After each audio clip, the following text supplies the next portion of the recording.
At the start of the coronavirus pandemic here in London, one of the biggest fears was that hospitals would be overrun and unable to cope with the numbers of patients needing life-saving treatment. And for NHS staff working on the front line at Queen's Hospital in Romford, they say the last 15 weeks has taken its toll, both mentally and physically. Martin Stew has spent the day with them in their intensive care unit. The most stressful part was not knowing when we will see the peak, because the number of cases was going up. It was just getting more and more intense. Over Easter, the intensive care unit at Queen's Hospital in Romford had expanded from 24 beds to 120. Today, there are just 3 COVID patients in ICU. I think I died. Some point I died.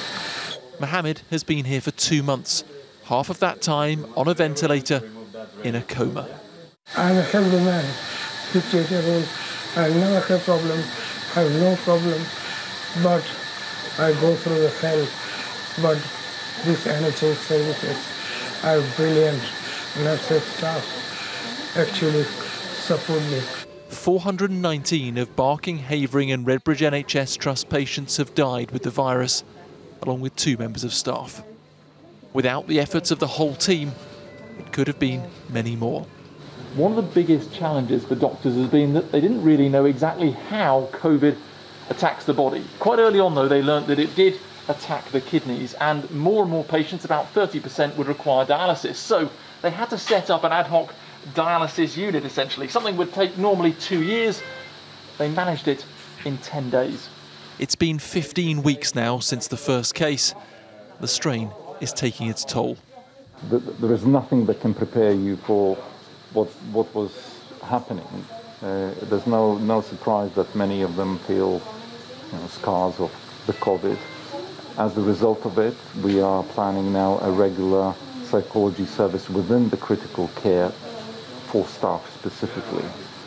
On the Red Ward, staff are in full PPE for 6-hour shifts. This is the best part of the day. Dr. Jane's steamed-up glasses give a hint at just how warm that is. We're seeing the lockdown starting to be eased. Yes. Does that fill you with excitement that you'll have more personal freedoms, or dread that we could have a second spike? Personally, I feel very anxious about it, if we do have a second surge, because a lot of our staff, including myself, are pretty much exhausted. On the other hand, yes, we are pleased that the lockdown is eased off on a personal level, because we can go and see our family. Doctors here say the practical procedures are now in place to cope with another wave, but no one wants to relive that nightmare, not least Mohammed's wife and 5-year-old daughter. What will it mean to you knowing that hopefully you can get out soon and get back and see them?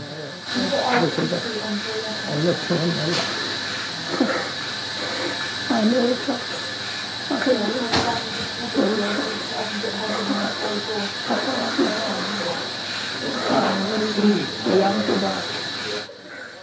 Mohammed should be discharged in a fortnight.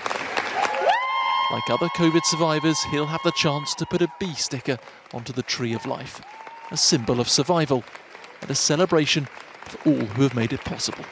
It's been really, really difficult, I think, physically, mentally, and emotionally draining at times, but I think the Tree of Life makes it all worthwhile.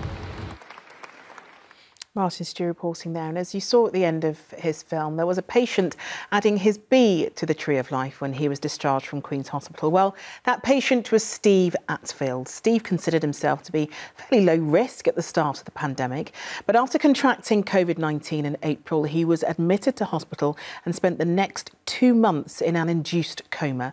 Now, as he continues to recover, he's back home with his family. Chloe Keady's been to meet them.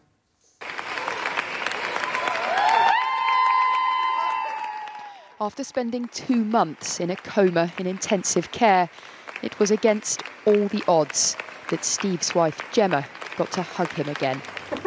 A week later, and the family still can't believe he's home. Even the dog Jimmy looks happy. It was just unreal. Those tears and all that. It was just fantastic. Were there moments when you thought that Steve might not come home? I actually got called up to the hospital and I said goodbye. And one of the nurses said, he'll be here in the morning, it's fine.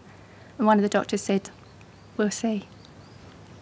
And obviously he's sitting beside me, so we know the answer. But that weekend was horrendous.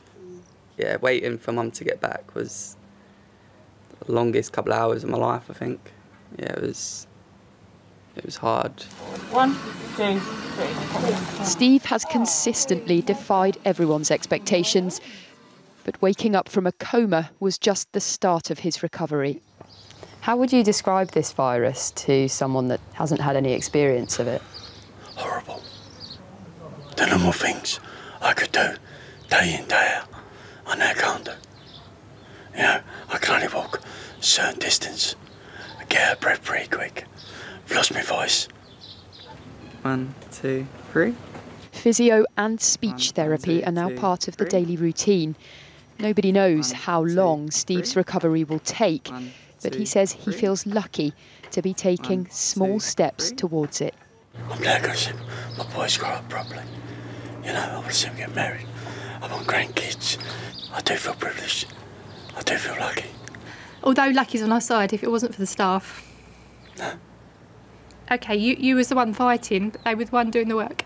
Yeah. I can't fault Queen's Hospital staff. HDU, absolutely fantastic. For now, it's all about rest and recovery and spending time with the ones who've missed him while he's been away. Chloe Keedy, ITV News, Romford. Gosh, that was emotional, wasn't it? OK, still to come, we'll have the full weather forecast for you. Plus, Brixton blogger Candice Braithwaite is here to talk about her debut novel and making motherhood diverse. And the door slides shut and I gaze, eyes wide. We meet the teenager raising money for the NHS with his poetry.